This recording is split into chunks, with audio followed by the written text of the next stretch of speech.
Oh, this is the whole place is filled. This is good. The Great Hall is beginning to look like a Great Hall again. This is really good. Well, good morning. I'm very happy to be in the Great Hall today with representatives of the FBI, the ATF, the U.S. Marshal Service, the Executive Office for U.S. Attorneys, and with representatives of the National Security Division, Civil Rights Division, the Criminal Division, and the Office of Justice Programs. I'm pleased to announce that the administration is today releasing the first national strategy for countering domestic terrorism. Each of your components will play an important role in ensuring its success. The national strategy is designed to coordinate and provide a principled path for the federal government's efforts to counter the heightened domestic terrorism threat using all available tools. It is the culmination of an effort undertaken at the President's direction by federal agencies all across the government, from the Justice Department to the Departments of Homeland Security, Defense, State, Health and Human Services, and others. As part of this effort, our law enforcement and intelligence agencies examined the evolving threat that faces us today. From that base of understanding, we developed this national strategy to guide the work of a broad set of federal actors. At the Justice Department, the Deputy Attorney General and I have already begun implementing a range of measures. Among other things, we have begun to reinvigorate the Domestic Terrorism Executive Committee, and we will convene that interagency body in the coming days and months. Attorney General Janet Reno originally created the Executive Committee in the aftermath of the 1995 Oklahoma City bombing. The investigation of that bombing, which required an enormous commitment of resources from agencies across the federal and state governments, had demonstrated the importance of such a coordination mechanism.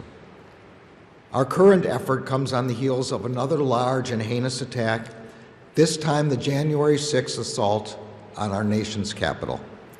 We have now, as we have then, an enormous task ahead: to move forward as a country, to punish the perpetrators, to do everything possible to prevent similar attacks, and to do so in a manner that affirms the values on which our justice system is founded and upon which our democracy depends. The resolve and dedication with which the Justice Department has approached the investigation of the January 6th attack reflects the seriousness with which we take this assault on a mainstay of our democratic system, the peaceful transfer of power. Over the 160 days since the attack, we have arrested over 480 individuals and brought hundreds of charges against those who attacked and law enforcement officers, obstructed justice, and used deadly and dangerous weapons to those ends. That would have not been possible without the dedication of our career prosecutors and agents, as well as the critical cooperation of ordinary Americans who, in acts large and small, have shown that they are our best partners in keeping America safe. Within the very first week following the attack, members of the public took it upon themselves to submit over 100,000 pieces of digital media to the FBI. Unfortunately, we know from experience that domestic terrorism and violent extremism comes in many forms. 6 years ago, 9 black men and women were shot and killed while praying at their church in Charleston. 4 years ago, this week, an attacker shot 4 people at a congressional baseball practice after confirming that the players were Republicans. 2 months later, a man drove his car into a crowd of peaceful protesters against white supremacism in Charlottesville, murdering 1 and injuring many more. In 2018, 11 Jewish worshipers were shot and killed at their synagogue in Pittsburgh, and 2 summers ago, 23 people, most of whom were Latino, were gunned down while shopping at a Walmart in El Paso. Such attacks are not only unspeakable tragedies for the victims' loved ones, they are also a tragedy for our country, an attack on our core ideals as a society, We must not only bring our federal resources to bear, we must adopt a broader societal response to tackle the problem's deeper roots.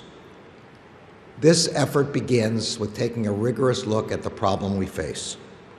During President Biden's first week in office, he directed the administration to undertake an assessment of the domestic terrorism threat and then to use that assessment to develop the national strategy being released today.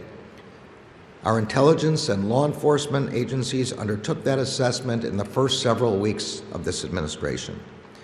In March, they concluded that domestic violent extremists posed an elevated threat to the homeland in 2021. Our experience on the ground confirms this. The number of open FBI domestic terrorism investigations this year has increased significantly. According to an unclassified summary of the March intelligence assessment, the two most lethal elements of the domestic violence extremist threat are racially or ethnically motivated violent extremists and militia violent extremists. In the FBI's view, the top domestic violent extremist threat comes from racially or ethnically motivated violent extremists, specifically those who advocated for the superiority of the white race.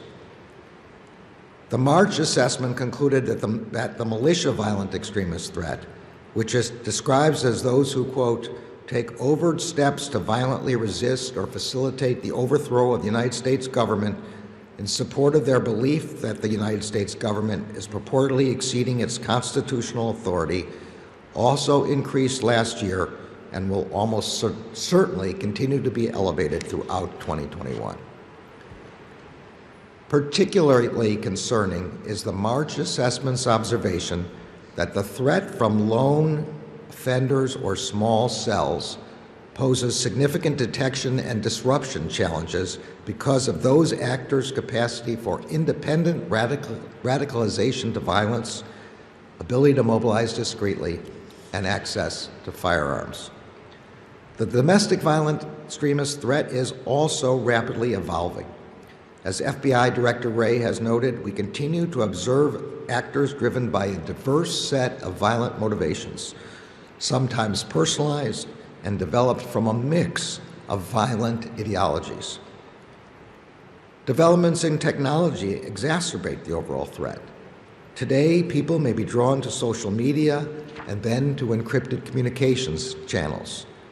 There, they may interact with like-minded people across the country and indeed the world who want to commit violent attacks.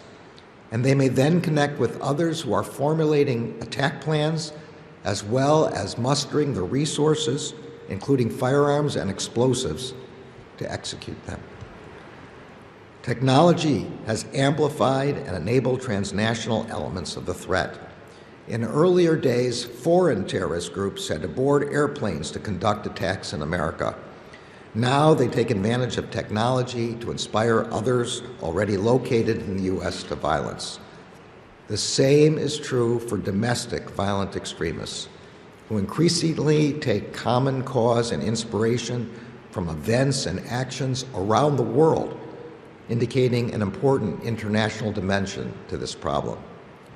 The man who allegedly killed one person and injured three in an April 2019 attack on a synagogue in Poway, California, cited as inspiration an attack that took place a month before halfway across the world in Christchurch, New Zealand. That attack killed 51 people and injured dozens more at two mosques. In response to these many and serious challenges, the national strategy today seeks to confront the threat from all angles. The strategy rests on 4 pillars, each of which is essential to support the whole. First, our efforts to understand and share information regarding the full range of domestic terrorism threats.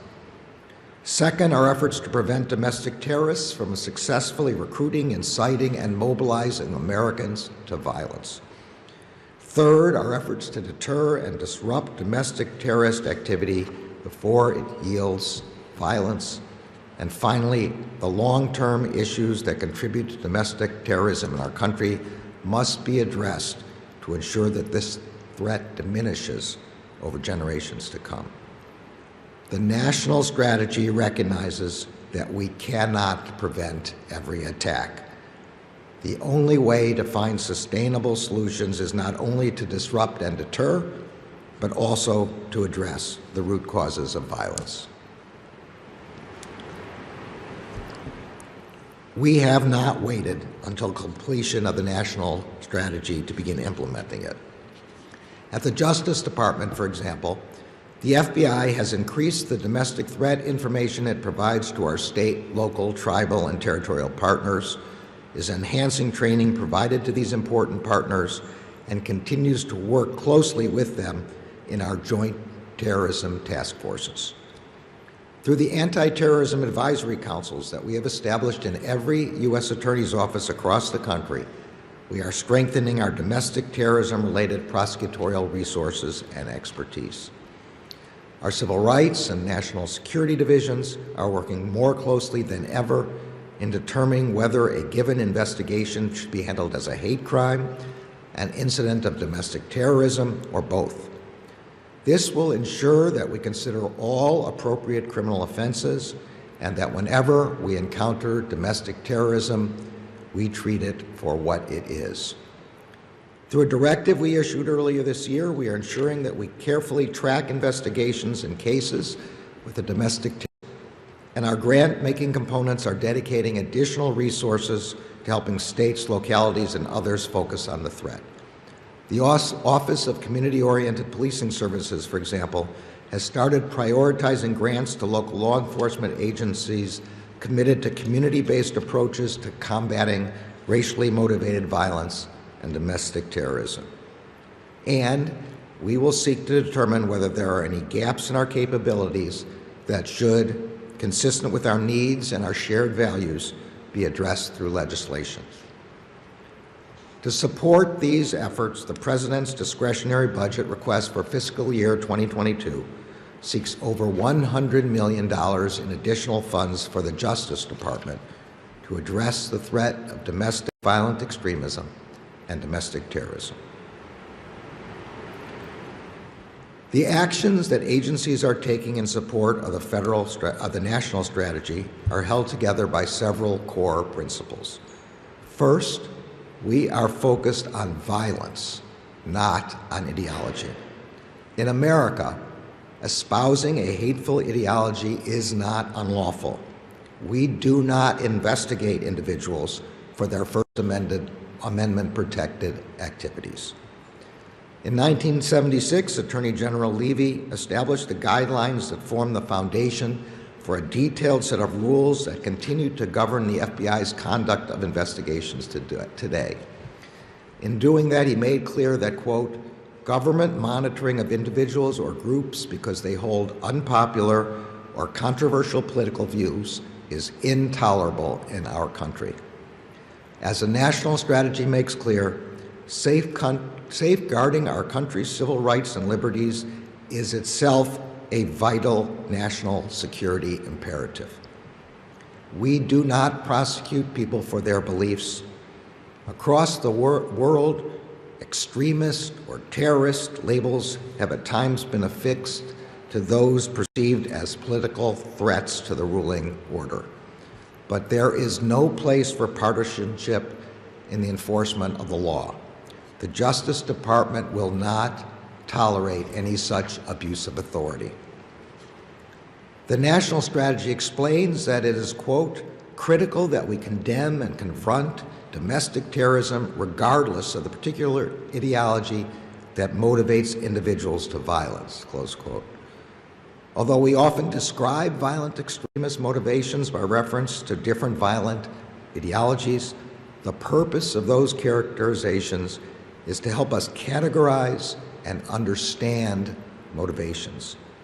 That is why, even as we're here today to discuss domestic terrorism-related violence, we are addressing violent crime more broadly, including through a directive to reduce violent crime that the Deputy Attorney General and I announced last month in the form of a new initiative.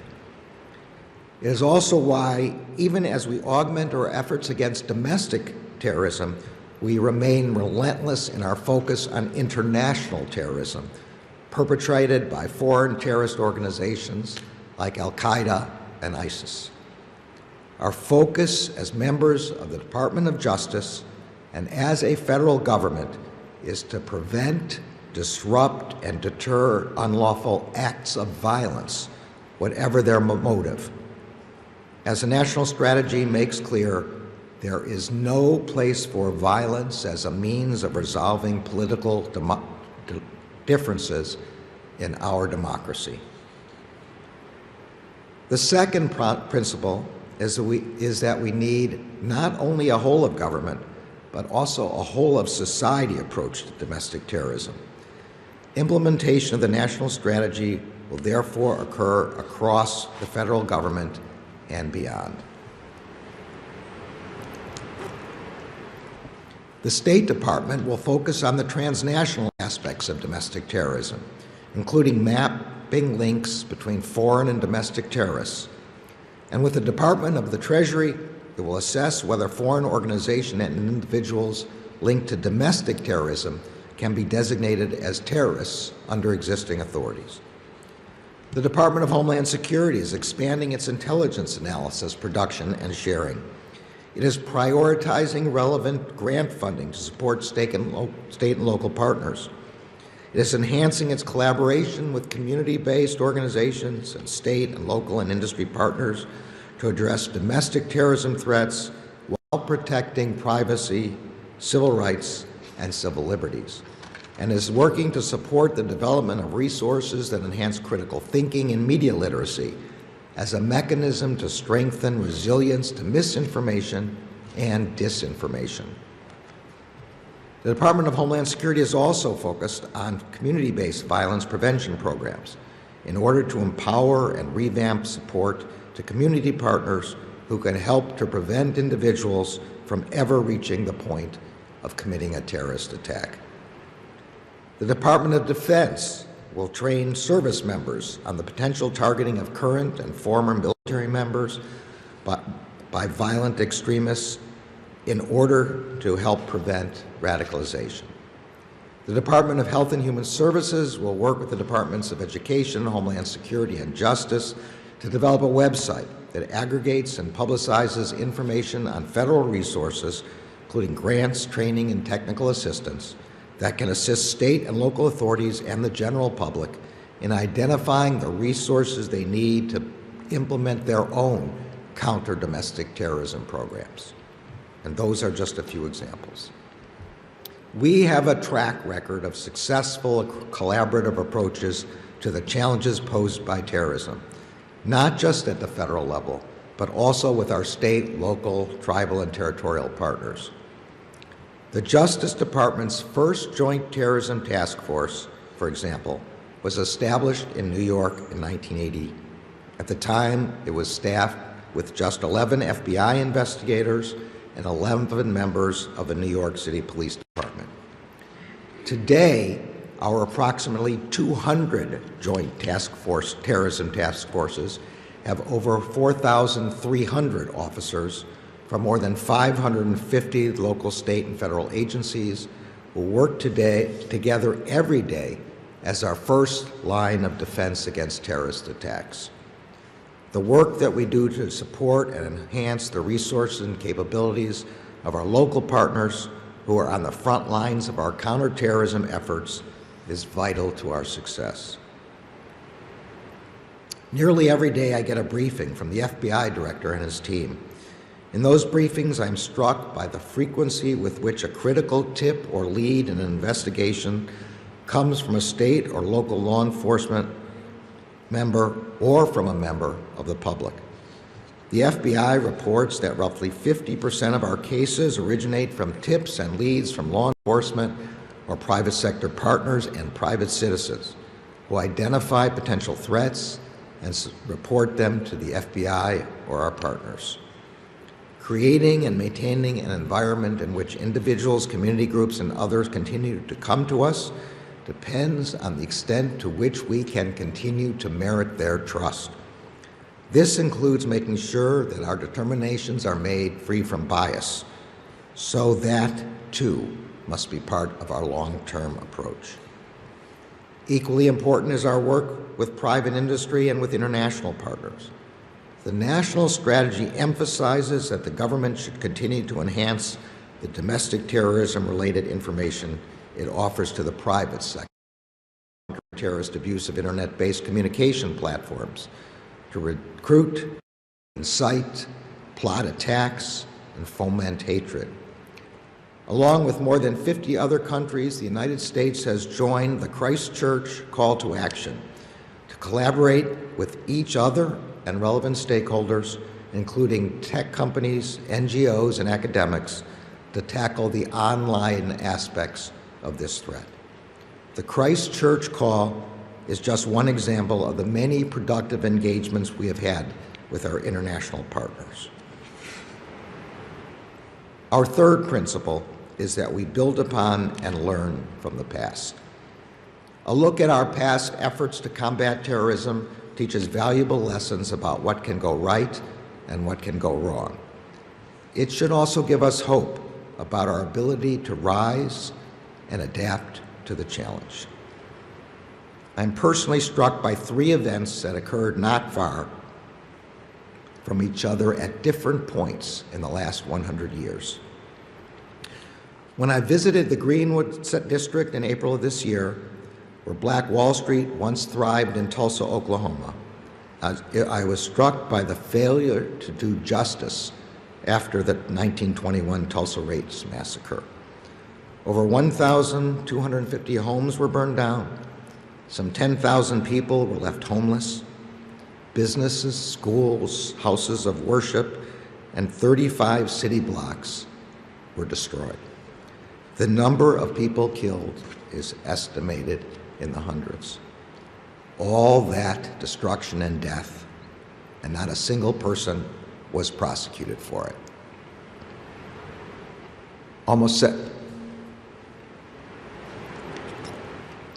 75 years later, just over 100 miles southwest of Tulsa in Oklahoma City, after an attack that resulted in the deaths of 168 people, the Justice Department successfully apprehended, prosecuted, and convicted the men responsible for the bombing of the Murrah Federal Building. And 5 years ago, across Oklahoma's northern border in Kansas, federal authorities disrupted a plot to bomb an apartment complex and its mosque and to kill its residents, immigrants from Somalia. Working with Joint Terrorism Task Force partners, the government prevented the bombing. No one died, and those who sought to commit it were convicted of their crimes. Since the tragedy of 9/11, we have changed our intelligence community infrastructure, created national mechanisms for coordinating counterterrorism efforts across the government, and disrupted and prosecuted hundreds of terrorism-related offenses through a legal system that has proven resilient and just.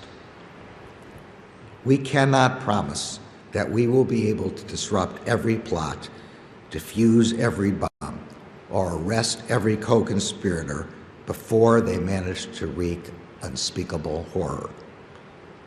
But we can promise that we will do everything in our power to prevent such tragedies. And we can further promise that we will never again fail, as we did after Tulsa, to pursue justice. Finally, the long-term issues that contributed to domestic terrorism in America must be addressed to ensure that this threat diminishes over generations to come. To diffuse the underlying causes of domestic terrorist attacks, we must promote a society that is tolerant of our differences and respectful in our disagreements. The Justice Department remains acutely aware of the continuing threat posed by international terrorist organizations. We will never take our eyes off the risk of another devastating attack by foreign terrorists. At the same time, we must respond to domestic terrorism with the same sense of purpose and dedication. Attacks by domestic terrorists are not just attacks on their immediate victims, They are attacks on all of us collectively, aimed at rending the fabric of our democratic society and driving us apart. To confront the menace they pose, we must understand and share information regarding the full range of threats we face, prevent domestic terrorists from successfully recruiting, inciting, and mobilizing Americans to violence, redouble and expand our efforts to deter and disrupt domestic terrorism activity before it yields violence, and address the long-term issues that contribute to domestic terrorism in our country. The national strategy for countering domestic terrorism is a key step in our efforts. We have much work ahead. Thank you all for joining me today and for the work you will do to put this strategy into action. Thank you.